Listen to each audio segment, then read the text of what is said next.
Biblia en Mateo capítulo 13, nos vamos a ir a los versículos 31 y 32 en los que vamos a estar el día de hoy meditando. Cuando lo tienen, por favor, nos ponemos en pie, por mientras voy a empezar con una oración. Padre Santo, te queremos agradecer este hermoso día que nos regalas, te queremos agradecer nuestra iglesia local, Señor, te queremos agradecer la hermandad que nos une, queremos agradecer la sangre de tu Hijo Jesucristo, y oramos por Jesucristo para pedirte en el nombre de Jesús que esto que vamos a estudiar el día de hoy, Señor, sea el alimento que necesitamos todos, Señor, que tú bendigas, Señor, y que me utilices a mí como un vaso, Señor, para poder exponer el tema que traemos el día de hoy, por Jesucristo tu Hijo, amén. Tenemos Mateo 13, 31 y 32. Bien, yo leo el 31 y ustedes leen el 32. Vamos a hablar de la parábola de la semilla de mostaza. Dice así: otra parábola les refirió diciendo: el reino de los cielos es semejante al grano de mostaza, que un hombre tomó y sembró en su campo.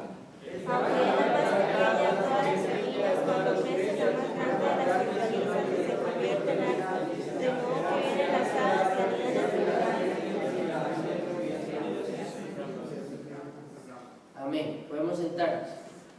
Okay. El día de hoy vamos a hablar de, le puse como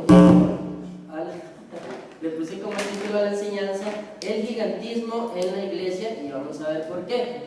Lo primero que vamos a hablar es obviamente de Mateo 31-32, de esta parábola, donde nos habla de la semilla de mostaza. Entonces muchas veces en muchas prédicas hemos visto la semilla de mostaza, pero igual traje una imagencita ahí, no sé si se puede ver, o apago un poquito la luz por aquí. ¿Se ve bien más o menos? Sí, bueno, como pueden ver, el tamaño de la semilla de mostaza es menos de un, no sé, es un puntito, ¿verdad? Como pueden ver ahí, se supone que son dos deditos así agarrados, entonces en el medio de los deditos está ese puntito negro, no es un lunar, sino que es la semillita esta de mostaza. Ese grano de mostaza es lo que está diciendo Jesucristo ahí, ¿verdad?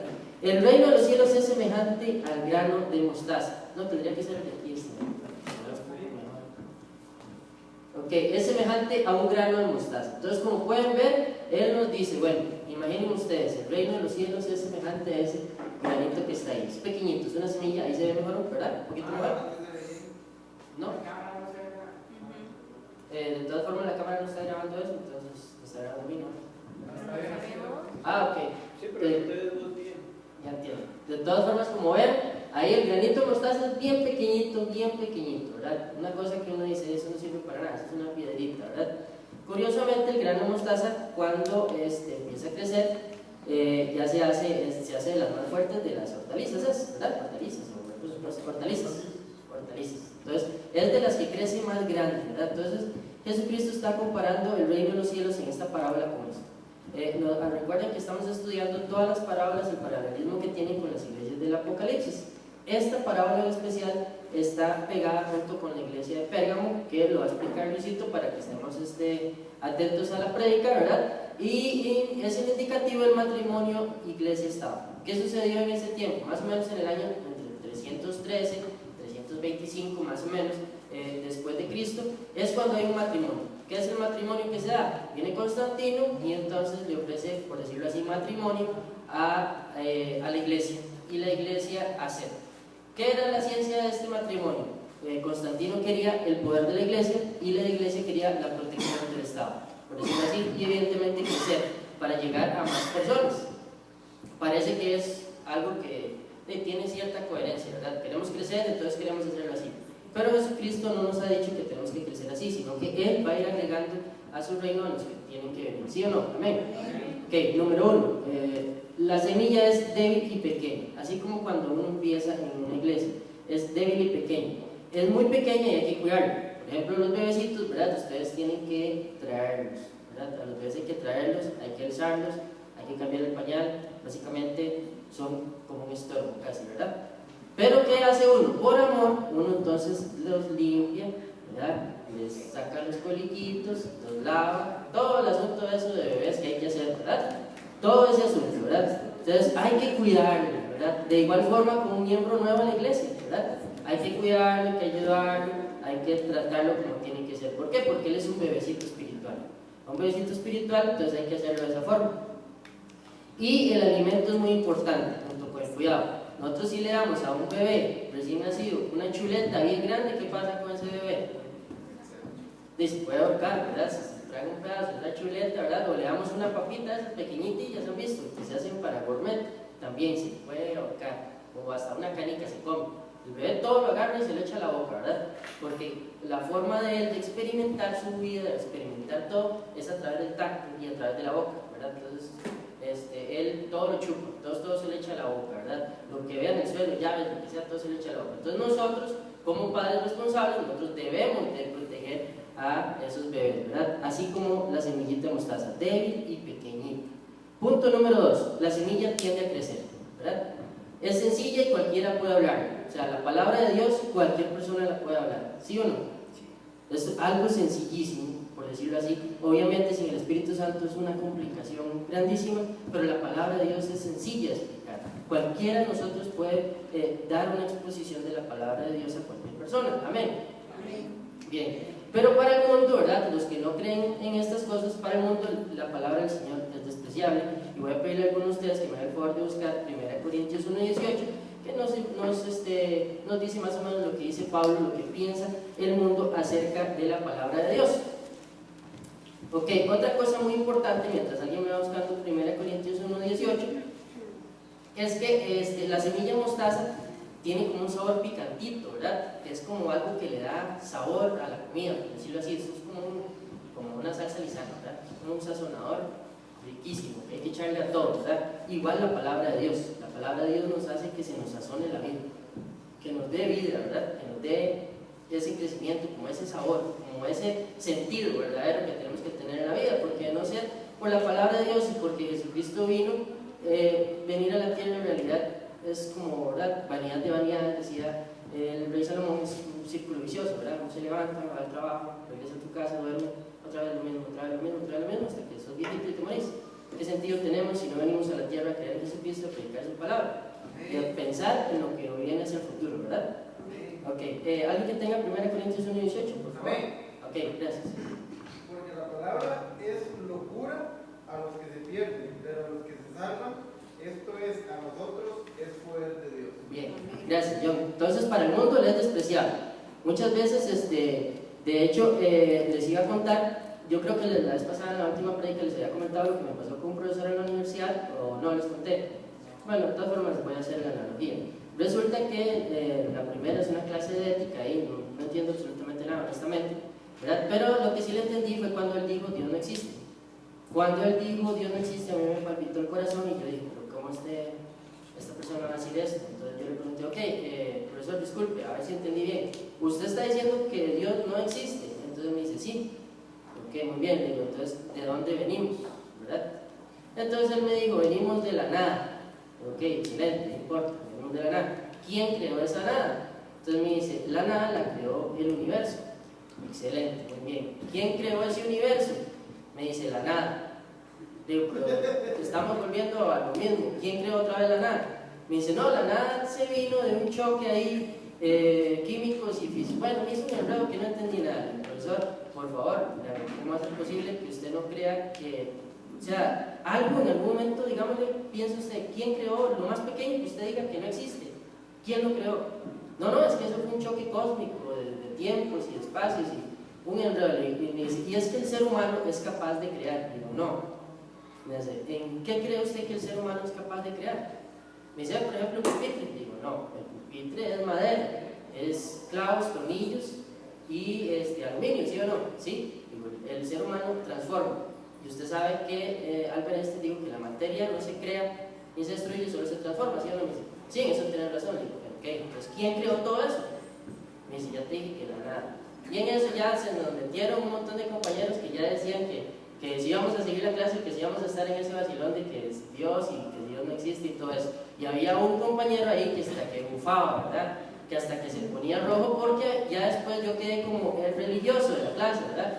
Curiosamente yo quedé como el religioso de la clase, entonces me dijeron, mira, fulano tal hasta que bufaba, ¿verdad? Que hasta que estaba pero encendido. Pero ¿por qué? Me dicen, porque él es ambientalista, entonces él piensa que todo viene de la naturaleza, de la Pachamama, ¿verdad? Y todo este asunto, y así ya sabe. Pues resulta que entonces para el mundo le es despreciable. O sea, para todos los demás en la clase yo quedé como el loco, el loquito ahí que cree en la Biblia y que cree en Dios, ¿verdad? Para algunos que sí, algunos más bien se avergonzaron y dijeron, mira, yo también creo en Dios, pero de ahí no pude defender, o sea, ¿qué iba a decir? O sea, quedaron mal. Pero para otros sí, el maestro está demasiado fumado, ¿ah? O sea, viene muy fumado y viene aquí a desquitarse con el profesor. Y el profesor salió con un montón de analogías de la filosofía, es una pura loquera. Como les digo, él habla y habla y yo no entiendo absolutamente nada. Habla que la moral, que la ética, y todas esas cosas que en realidad, al final de cuentas, lo que nos interesa a nosotros es esto, ¿sí o no? Amén. Entonces, para el mundo le es despreciable. Esta semilla tiende a crecer, pero el mundo dice, no, esa semilla no me gusta, ¿verdad? Pero para nosotros, esta semilla, vean lo que tiene que hacer. Alguien que me vaya buscando, por favor, Tito 2, 11 y 12, ¿verdad? Pero esta semilla que nosotros tenemos que comer y que tenemos que hacerla crecer, aclara nuestra mente, número 1.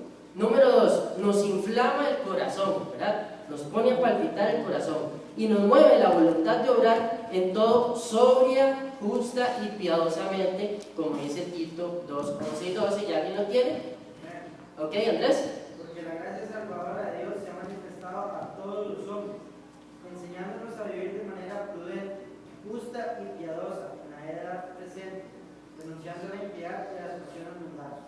Ok, ven, esa inflamación del corazón, esa semillita que tenemos en nosotros, nos impulsa a vivir de esa forma, ¿verdad? Nos impulsa a hacer todo de manera sobria, justa y piadosamente. A pesar de que somos pecadores, no podemos dejar de pecar, nos impulsa a hacer ese tipo de cosas, ¿verdad? Entonces esa semilla tiende a crecer en nuestro corazón y nos pone a palpitar, ¿verdad? Entonces, ¿cuántos de ustedes, si alguien diría algo en contra de Dios, ustedes se levantarían y defenderían? Yo diría que todos, ¿verdad? Porque no podemos dejar que digan simplemente que de verdad, que Dios no existe y que todos venimos de un choque. Es que no entiendo eso de los choques de la nada, y eso, él empezó a hablar de eso, pero no le entendí absolutamente nada, porque no tiene coherencia. Las cosas que el mundo diga no me interesa, a mí me interesa lo que dice la Biblia. Veamos lo que dice la Biblia, amén. 3. Esta semillita de mostaza crece mucho, es la más grande de las hortalizas, les dije, ¿verdad?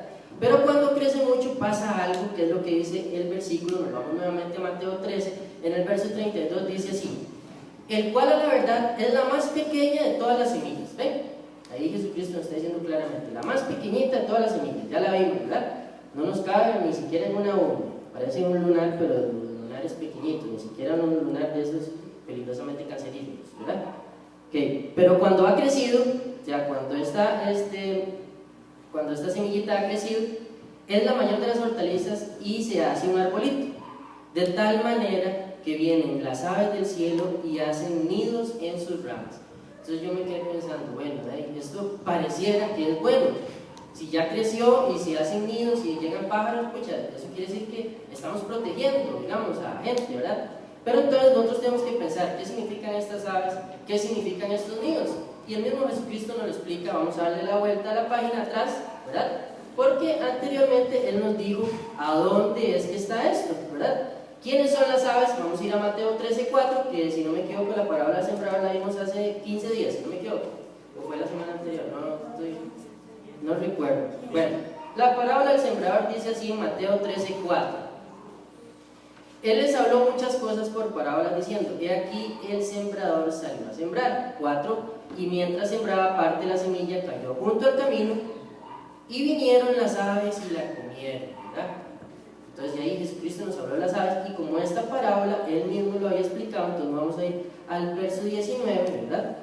Y dice así en el 19, Mateo 13:19: cuando alguno oye la palabra del reino y no la entiende, viene el malo y arrebata lo que fue sembrado en su corazón. Entonces el ave es el malvado, ¿verdad? Personas que se meten en el árbol a hacer destrozos. Y el nido, por ende, entonces, ¿qué es el nido? El lugar donde habita el malvado, ¿sí o no? Pero el nido, obviamente, ¿cómo hace una ave un nido? La ave tiene que salir y traer un palito con lo que va a hacer el nido, ¿verdad? Trae, lo deja en el árbol. Vuelve a irse otra vez, vuelve a traer, así varias veces. El nido es un montón de palitos o de, ¿cómo se llama esto? De zacate, ramas, bueno. Cuanto tilichero se encuentre el ave que le sirva para el nido, ahí lo tiene. Pero es un montón. Para que el ave haga eso dura mucho tiempo. No es un asunto que él lo hizo en 1 hora, en 1 hora y media, no. Es un asunto que va trae eso y lo pone. ¿Qué quiere decir esto? Esto es el gigantismo en la iglesia. El gigantismo en la iglesia son estas iglesias nuevas que han proliferado, donde se reúnen cientos y miles de personas, ¿verdad? Y ya en realidad no hay unión, no hay amor, ¿verdad? El pastor está nada más predicando, pero predica lo que a él le interesa predicar, ¿verdad? Y vamos a ver un ejemplo de lo que hemos estado estudiando en el instituto, muy importante, ¿verdad? Que nos han puesto a leer los primeros 5 libros los primeros 6 ya, los primeros 6 libros de la Biblia, y ahí nos encontramos a Balaam. Entonces inmediatamente cuando yo estaba leyendo todo esto, yo me quedé pensando, bueno, inmediatamente me llegó Balaam, no sé por qué. Yo dije, bueno, Balaam fue un profeta que lo buscaron para maldecir a Israel, él no quiso, él iba detrás del dinero. El gigantismo también en la iglesia está produciendo eso. Los pastores quieren andar en un vehículo de último modelo, quieren andar en viajes, quieren andar en yates, ¿verdad? Dólares, ¿verdad? Y barcos, ¿verdad? Entre otras cosas. Cuando eso pasa, entonces ellos ya no están predicando lo que necesita la iglesia, están predicando lo que necesita su bolsa. Sí, yo. Ahí también hablamos de lo que son los apóstoles, ¿verdad? De hoy día. Bueno, también entran en los famosos apóstoles, que ya el ministerio del apostolado se cerró, son los 12 apóstoles y punto, ya no hay más. Vienen apóstoles, vienen ministros. Yo creo que ya ahora hay algo más que apóstol, creo, ¿verdad? ¿Ah? Aparte de profetas, creo que ya hay un nivel superior a, me parece haber escuchado, pero no estoy muy familiarizado con el término. ¿Ah? Ya sabe mucho hacerse como ángeles, ¿verdad? Sí,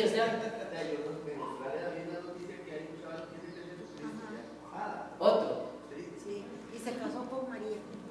Bueno, fatal, no lo sabía eso. Pero vean lo que quiero darles a entender es eso, que ya digamos en las iglesias locales se han convertido en un lugar de gigantismo, de fenómenos, por decirlo así.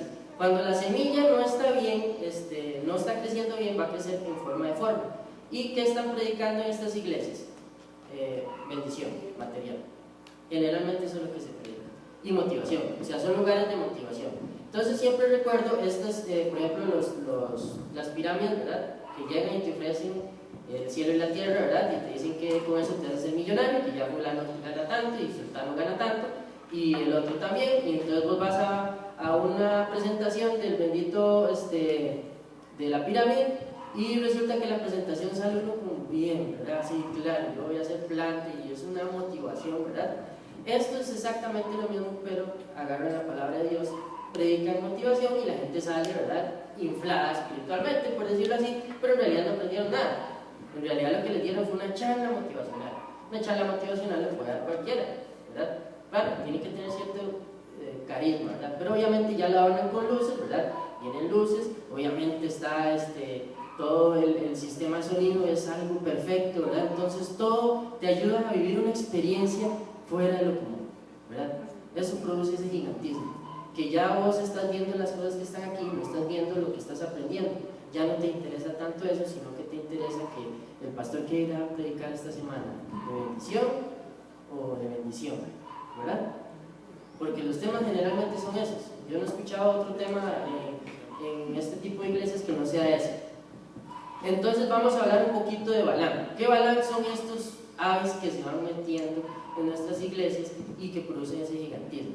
¿Quién era este tipo, verdad? Es un tipo que practicaba la adivinación. O sea, Balaam era un profeta que hablaba con Jesucristo, tenía acceso a hablar con Jesucristo, ¿verdad? Pero el problema es que él se desvió y empezó a hacer negocito con esto. Ya se dio cuenta que la cosa estaba yendo bien, entonces él practicaba la adivinación. Nos vamos a ir a Números 24:1, vamos a estar en Números un ratito, entonces si quieren nos vamos para allá. En Números 24:1, más o menos todos esos versículos hablan de Balaam. Balaam al parecer fue una persona importante, ahorita vamos a ver qué tan importante fue, pero curiosamente para los chiquitos de escuela dominical nos pueden decir más quién es Balaam, porque nosotros siempre le decimos que Balaam iba, ¿verdad?, en su asno, ¿verdad? Se le apareció un ángel y Balaam empezó a arriar al asno y el asno le habló, ¿verdad? Entonces los niños sí nos pueden decir quién es Balaam, ¿verdad?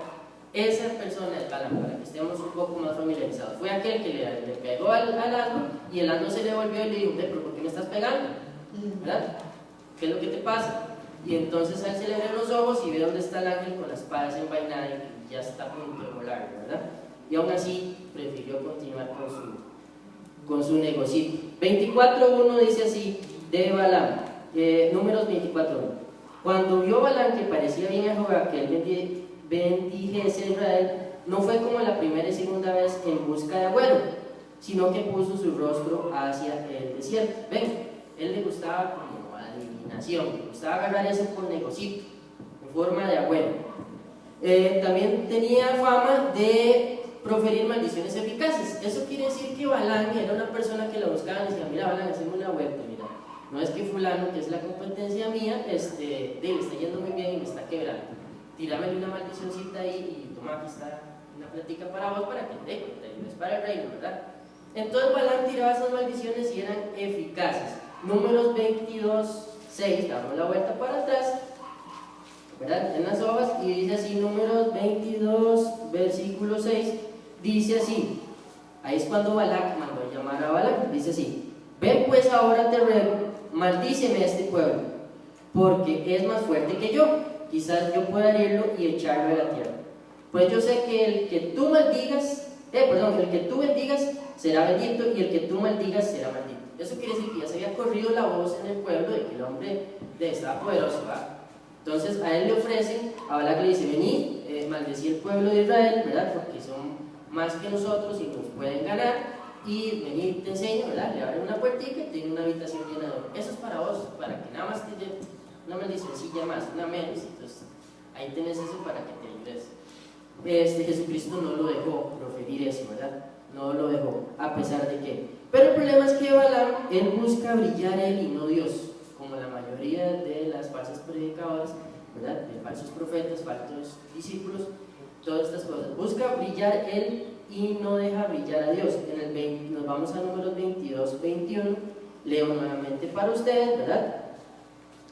Que ahí es donde empieza la historia del famoso asno y Balaam. Dice así, números 22-21. Así Balaam se levantó por la mañana y enalbardó su vaina y se fue con los príncipes de Moab, o sea, los que le habían ofrecido la platica. El hombre, ya Dios le había dicho, vea, no vayan, no hacían eso. Pero él seguía cabezón de, por supuesto, ya le habían enseñado una habitación llena de oro, el hombre se volvió loco. De todas formas, ya lo había hecho una vez, ¿verdad? Ya lo estaba haciendo, eso era su negocio, entonces, una más, una menos, ya, ¿qué problema vamos a hacer? ¿Verdad? 22. Y la ira de Dios se encendió porque él iba. O sea, majadero, ya te dije que no seas necio, que contra Israel no vas a poder tirar una maldición, pero él iba. ¿Por qué iba detrás de esto? Por el billetito, ¿verdad? Obviamente por el billetito. Pero entonces, ¿dónde es el verdadero peligro de estos predicadores? Balaam era un profeta de Dios, ¿verdad? De hecho, ha dado una de las profecías más famosas, que no la marqué. La profecía, 24 días era. 24:17, por favor, vamos a ir a números 24:17. Es una profecía que nos da fe de que Balaam era un profeta de Dios. O sea, lo que él dijo se cumplió. 24:10 dice así. ¿Perdón? 24:17, sí, ¿qué dije? 7. Perdón, sí, 24:17 dice. Lo veré, mas no ahora. Lo miraré, mas no de cerca. Saldrá estrella de Jacob y se levantará cetro de Israel y herirá las sienes de Moab y destruirá a todos los hijos de Seth. ¿Eso cuándo se cumplió? ¿Ah? ¿Pastor? Cristo. Exactamente. Cuando Cristo vino a la tierra, entonces, o sea, esa estrella, digámosle, enfoquémonos solo en la estrella de Jacob, es el linaje de Jesucristo. Eso quiere decir que entonces Balaam sí hablaba de parte de Dios, no es que era un falso profeta, no es que era un hechicerillo ahí de 3 pelos, no, el hombre hablaba de parte de Dios, pero negociaba con él. O sea, él estaba agarrando de ese don que le dio Dios y lo negociaba para él, como estamos haciendo lamentablemente en el gigantismo en las iglesias actuales, ¿verdad? Que ya tenemos la iglesia local no como un asunto para servir a los demás, sino que los demás me sirven a mi bolsita, ¿verdad? ¿Por qué? Porque me quedé sin trabajo y la verdad es que yo soy muy bueno, ¿verdad? Y recuerdo que hace mucho tiempo nosotros teníamos una persona que trabajaba con nosotros, ¿verdad? Y en eso me dice, mira, me llamaron para predicar en Puerto Rico, ¿verdad? Entonces cuando él regresó, él me dijo, mira, me voy a dedicar solo a predicar. Le digo, ¿por qué? Qué bueno, ¿verdad? O sea, gloria a Dios. Me dice, sí, porque fíjate que me pagaron el tiquete y de vuelta, y cuando llegué allá me dieron una ofrenda de $10,000 por una predicación de 1 hora y media. Y yo me quedé, ¿cómo puede ser posible esto, verdad? ¿Qué está hablando este hombre? Yo que ni Jesucristo le daba una ofrenda de $10,000, ¿verdad? Por la ley. Y así lamentablemente es esto. He escuchado que, digamos, ya los famosísimos profetas, ya si vos querés traerlo a tu congregación, entonces tienes que darles una ofrenda, pero ya la ofrenda tiene monto. No es una ofrenda en realidad, ya es un cobro que están haciendo. Así como Balán hacía eso, ¿verdad? ¿Y qué hace Balán? Lo más importante y lo más peligroso que hizo Balán. Como Balán, Dios no lo dejó proferir maldición contra Israel, entonces dice, utiliza la astucia y dice, vean, hagan una cosa, metan a las mujeres con los israelitas y ahí ellos se van robados. Ahí es donde se caen. Entonces tal vez Moab dice, el rey de Moab dice, ¿vos crees? Ya, con las mujeres. Hágalo y verán. Y lo empezaron a hacer. Nos vamos a ir a Números 25, 1 hasta el 9. No, pero no vamos a leerlo todo, ¿verdad? Pero el Números 25, 1 dice así. Moraba Israel en Sittim y el pueblo empezó a fornicar con las hijas de Moab. Ah, carajo, sí sirvió la estrategia, ¿verdad? Le metió a las hijas de Moab. Entonces Dios se enojó con ellos. Se enojó y les mandó una plaga hediondísima, ¿verdad? Y empezaron a morir a causa de eso. Pero el asunto ya estaba tan metido, o sea, ya el pecado continuo produce una tranquilidad. Cuando ya uno está en el pecado y está en esa fiesta, ya te produce tranquilidad, ya lo haces y decís, no, de todas formas, ya no me, algo más, algo menos, como hacía Balaam, una maldición más, una maldición menos, que le eche a alguien, ya, que tiene malo, pues si Dios me sigue hablando, ¿verdad? Resulta que sucede esto. Cuando los hijos de Israel, ¿verdad?, se empiezan a fornicar con las hijas de Moab, les mandan, Jesucristo, bueno, Dios les manda una plaga ahí, donde mueren 24,000 personas. En ese tiempo, digámosle que era un poco más sencillo de ver porque Dios actuaba muy rápido, y entonces mandó la plaga y ya se dieron cuenta que había algo mal, ¿verdad? Habían 24,000 que estaban muriendo y ya sabían que había algo mal. Ahora, por medio de la gracia, ¿verdad?, gracias a Dios por eso, ahora Dios tiene a toda la humanidad cubierta, ¿verdad?, por esa gracia. Pero aún así nosotros tenemos que denunciar este tipo de asuntos porque está mandando muchísima gente a pecar, está mandando muchísima gente a la doctrina de los nicolaitas, que lo va a hablar Luisito, y a la doctrina de Balaam. ¿Qué era la doctrina de los nicolaitas? El cuerpo es cuerpo, hay que darle lo que el cuerpo quiere, el espíritu es espíritu y le damos lo que el espíritu quiere. Entonces le damos la Biblia y el cuerpo lo dejamos que se desafore ahí, entonces andamos en orgías y con nuestros dioses, ¿verdad? Porque de todas formas el cuerpo es cuerpo y el cuerpo no va para el cielo, lo que va a ser el espíritu. Entonces esa era la doctrina. Estamos con Dios y con el diablo a la vez. Podemos bailar el mismo baile, ¿verdad? Ese es el tipo de doctrinas que metió. Entonces Balaam, con este consejo, introdujo eso. ¿Qué es lo que pasa? Igual con los falsos maestros. Vienen, introducen doctrinitas ahí y van metiendo, y van haciendo su nidito, ¿verdad? Y ya después, cuando tienen el nido bien hecho, ya llegan y entonces nada más se sienten en su nidito. Son aves que se van metiendo en las iglesias, producen estas alteraciones. Y vean lo que pasa cuando el pecado ya nos produce tranquilidad. Números 25:6 dice así: he aquí un varón de los hijos de Israel vino y trajo una madianita a sus hermanos, a ojos de Moisés y de toda la congregación de los hijos de Israel, mientras lloraban ellos a la puerta del tabernáculo reunido. Él venía a presentar a la novia, imagínense, ¿verdad? Ven, con permiso, todo el mundo está llorando, está pidiéndole a Dios que nos diga por dónde está el pecado, y él viene a traer el pecadito para presentar. Seguro venía a presentársela a los demás hermanitos, ¿verdad? Vean la que me encontré, ¿verdad? Venga, vean la novia que me encontré, ¿verdad? Vean qué cáscara de tipo. La situación estaba en lo peor, a ojos de Moisés. Ya se la llevó al puro frente de Moisés, en la cara de Moisés. Le dice: mira, Moisés, seguro se le iba a presentar hasta Moisés, ¿verdad? La novia nueva. Sabiendo que Dios les había prohibido que se unieran con ellos, y sabiendo que esas mujeres los estaban llevando a tener adoración a cultos que no eran permitidos por Dios, creo que era Baal, ¿verdad? Entonces, ¿qué pasa con eso? ¿Verdad? Imagínense, vean lo que dice: a ojos de Moisés y de toda la congregación de los hijos de Israel. la trajo casi que al frente, ¿verdad? Ya le iba a presentar, vengo a presentarles a mi novia, como que yo venga, estoy casado con Mariana y traigo a mi novia, ¿verdad? Una mala tía. Vengo a presentarla, venga, para presentárselas, por favor, ¿verdad? O sea, por favor. Entonces, ¿qué pasa ahí? Lo vio Fines, hijo de Eleazar, hijo del sacerdote de Aarón, y se levantó en medio de la congregación, tomó una lanza en su mano y se fue tras el varón de Israel a la tienda, y los alanceó a ambos, al varón de Israel y a la mujer por el vientre, y cesó la mortandad de los hijos de Israel. ¿Alguien tuvo temor de Dios? ¿Tuvo sed? Dijo, se paró esta fiesta, ¿qué es esto? ¿Cómo se va a poner meternos aquí esta mujer? O sea, estamos todos arrepentidos, pidiéndole a Dios que nos indique qué es lo que está pasando, y este man nos viene a presentar a la novia. ¿Por qué? Porque el pecado nos produce tranquilidad. Cuando ya un pecado lo hacemos y Dios no nos jala la atención, entonces, bueno, va a ser otro toquecillo, ¿verdad? Y otro toque, ya cuando nos damos cuenta, andamos con el pecado en la espalda, ahí, para sacarlo cada vez que podamos, ¿verdad? Eso es lo que sucede, ¿verdad? Entonces, Balaam fue quien nos incitó a eso. Una misma persona de Dios, un profeta de Dios, un profeta que ya les había dado palabra, y un profeta que ya vimos que efectivamente era Dios, no es que era un falso profeta. La profecía que él dio se cumplió, por ende venía directamente del trono, ¿sí o no? Amén. Entonces eso es lo que sucede con este gigantismo en las iglesias. Los pastores vienen, ¿verdad?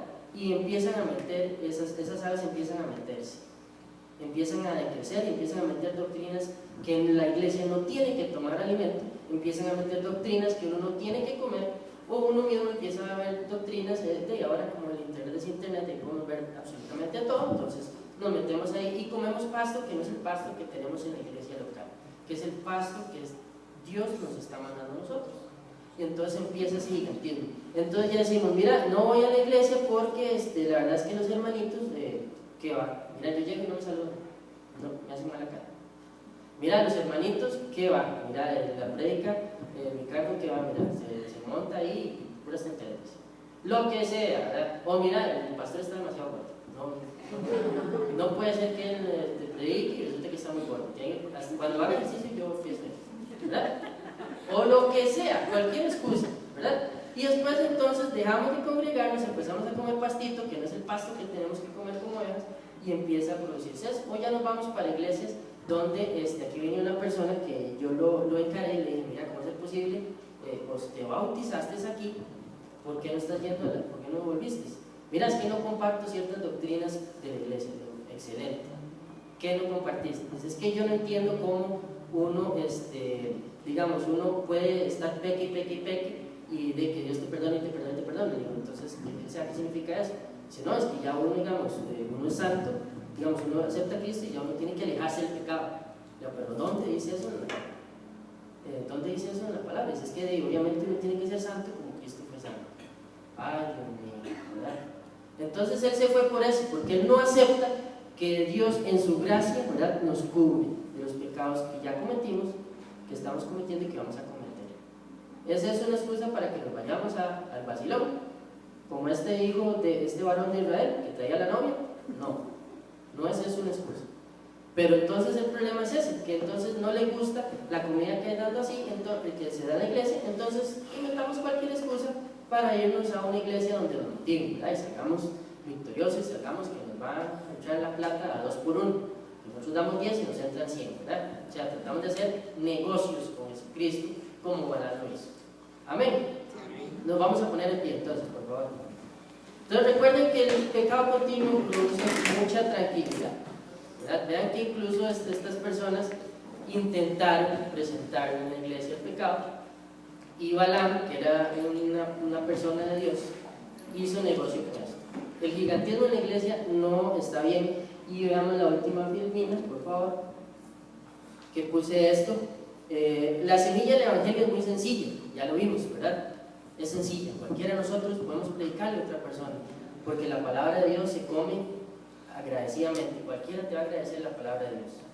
Pero, sin un crecimiento sano del Espíritu Santo, o sea, si el Espíritu Santo no es el que te está echando el agüita, ¿verdad? Como tiene que ser, y cuidándote, y el cuidado tiene que ser en la iglesia local, ¿verdad?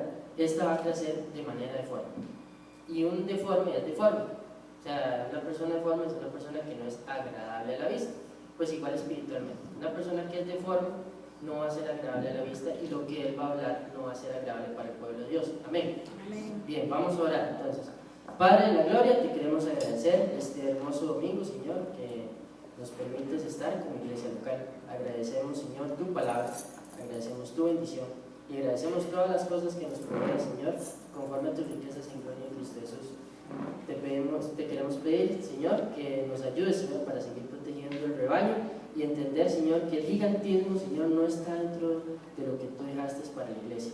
De igual forma queremos orar, Señor, por el resto del culto y que nos enseñes a través de esta parábola, Señor, y con su analogía en Apocalipsis. Por Cristo Jesús. Amén.